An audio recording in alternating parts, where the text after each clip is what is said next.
All right, good morning, everyone. Welcome to our call with Drew Allar. As always, please raise your hand and I will call. And we'll start with Greg Pickle.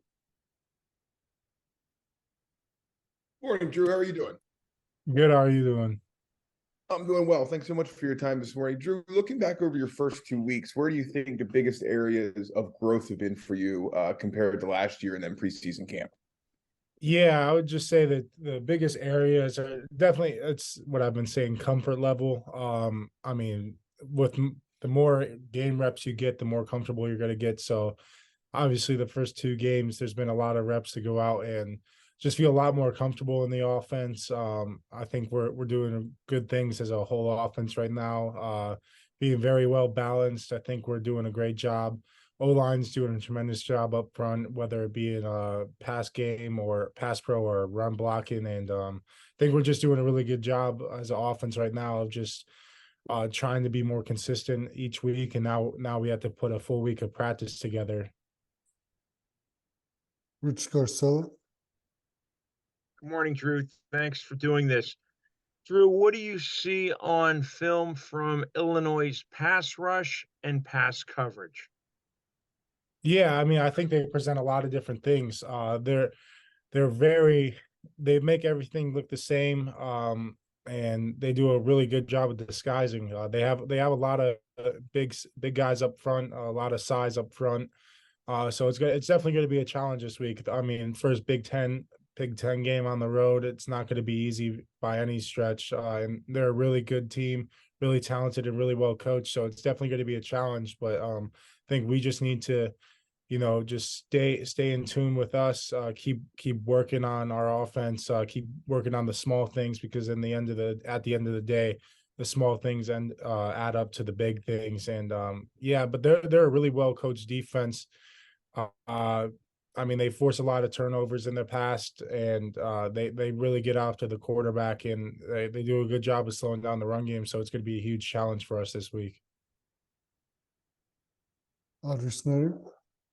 Hey, Drew, thanks for doing this. I was wondering when you kind of go back and look at your receiving core and the way that's developed, how would you describe the relationship you've had with Keandre and how you've kind of bolstered that since, last winter to now?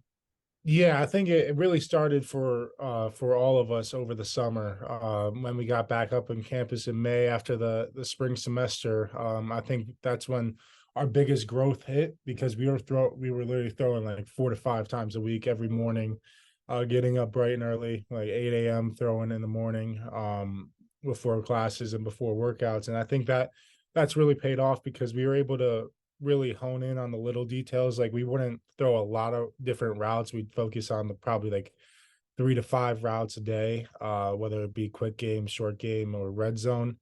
And I think that's when we saw the most improvement because each day we had a plan and we attacked it with the right mindset to gain something out of it and just talk through a lot of things. And I think that really helped us going into fall camp because we weren't behind as opposed to like spring ball where I felt like we were kind of behind going into spring ball because we didn't have that chemistry down.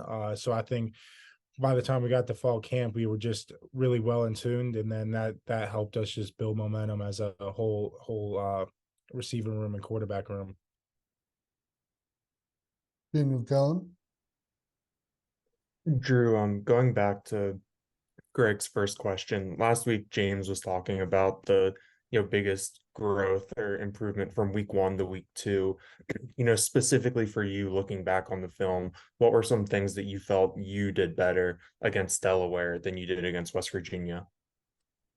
Yeah, I think overall it was probably a little bit cleaner in protections. I felt like I did a better job of recognizing the defenses because the last 2 defenses we saw like presented a lot of different fronts and blitzes and blitz packages that were really challenging to unfold. And I felt like last week we did a better job of quarterbacks picking them up and the offensive line also making us right because they brought a lot of different stunts that are not easy to pick up, and the offensive line handled it really well.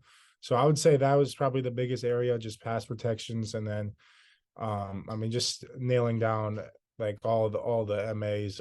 We did a little bit better this past week, but we just need to clean up everything overall. Ben Jones. Hey, Drew. I'm sure you're happy to be here, and I appreciate you taking the time.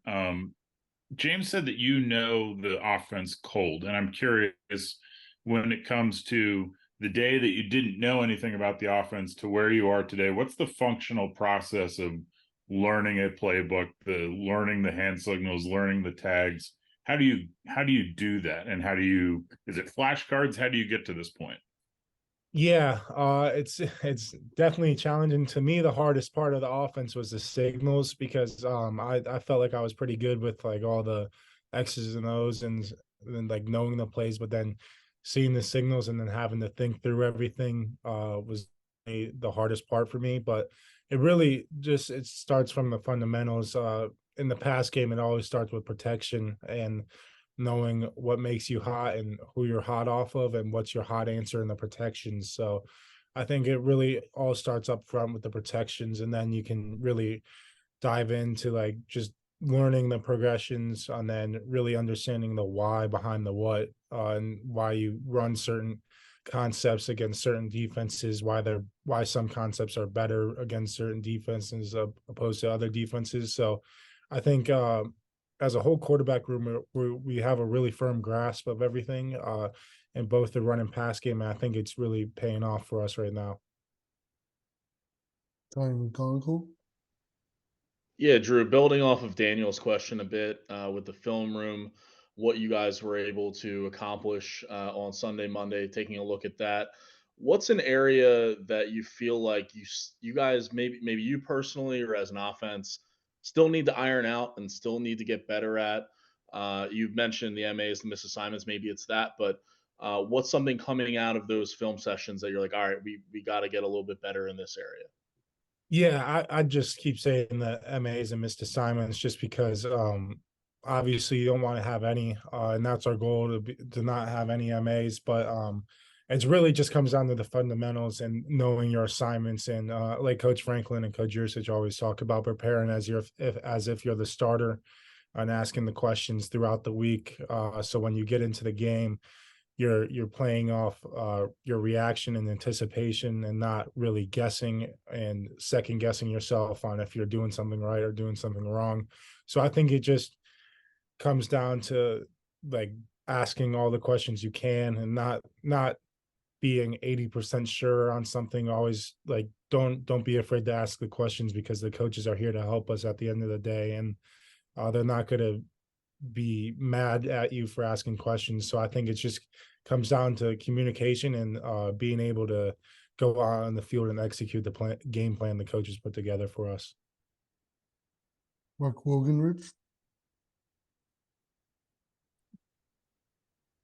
Hey, Drew, thanks again. Where were you in 2021 when Penn State played Illinois? Were you able to watch that game? What do you remember about that? What were your impressions of that day? Yeah, I mean, I was a senior in high school. So I think I was just at home watching the game just because I had a game the night before. But honestly, I don't remember too much about that game. And I know we're two completely different teams right now. It's 2 years ago, so there's a lot of things have changed. We have a lot of players that aren't here anymore, and the same with them. But so we're just focusing on this week's opponent, this week's Illinois. So we're not going to dive too much into that and just keep focusing on what Illinois has put on tape these past 2 weeks, really. John Petishnock. Hey, Drew, a little bit of a different question. I noticed on your Twitter profile, your pinned post is still the season opener from last year at Purdue. Beyond that being your first game, is there something about that game, that day, that kind of has inspired you to keep that as your pinned post?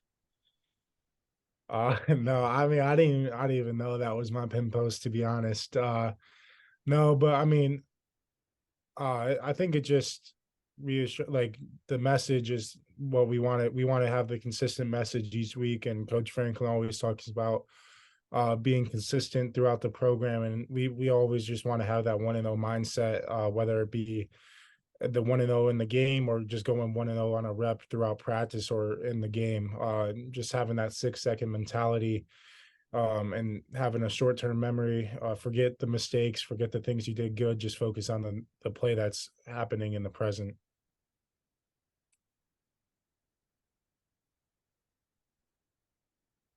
Audrey Snyder. Hey Drew, in the locker room video after week one, James kind of called you up to address the team, and it looked like you didn't really want to do that. You were kind of like shy and quiet about that. How do you feel like you're stepping into that role of being the guy, and what's it like kind of navigating campus these days when a lot of people know who you are?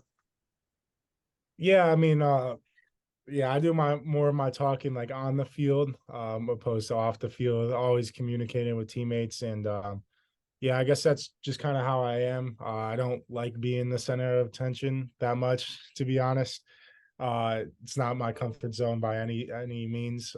But yeah, I mean, it is what it is. I think we all deal with that as Penn State football players on campus here. And yeah, I think it's just something that we all have to deal with. But I mean, it's nothing that adds to my day, like any stress or anything like that. So, I mean, I definitely appreciate everything just because we have such a passionate fan base. And yeah, I think we all appreciate that as a team.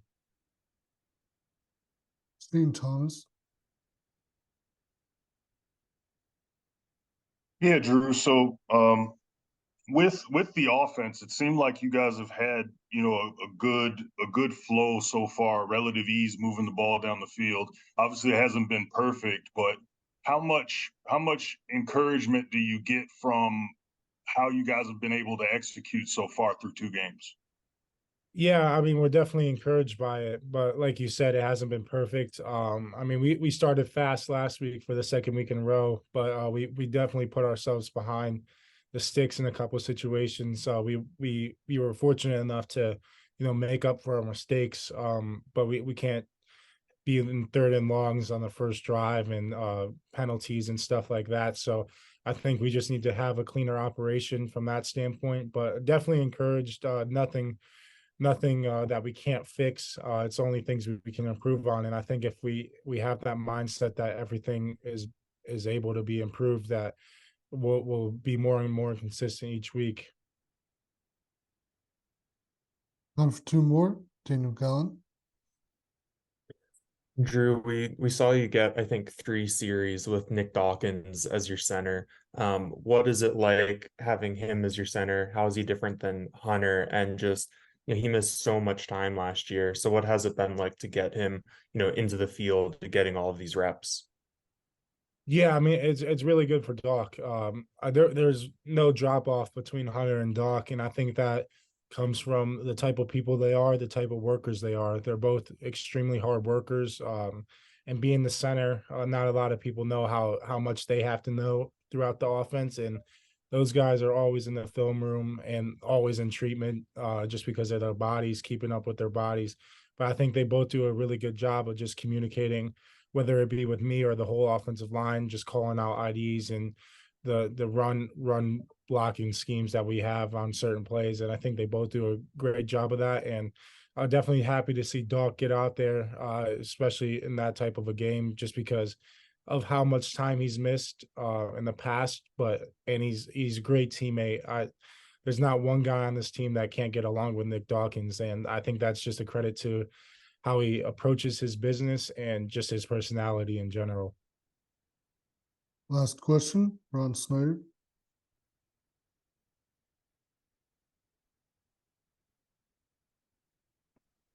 Hey, Drew, just going back to the Purdue, how much do you think just having that experience of playing in the Big Ten on the road can really help you conceptualize what you need to do to be successful this week? Yeah, I mean, it's definitely experience that I've had in my past, but yeah, I don't know how. I mean, we played on the road a ton last year. Even if I didn't get in the game, I was still able to experience what it's like to be on the road. And I think it's going to be a great challenge. They have a great fan base, and they have a really cool environment at that stadium. And obviously, Illinois plays a lot of teams extremely tough, so it's definitely going to be a challenge for us this week. So we're going to have to really put a whole week together when it comes to practice, meetings, and walkthroughs to go out and give ourselves the best chance to be 1-0 on Saturday.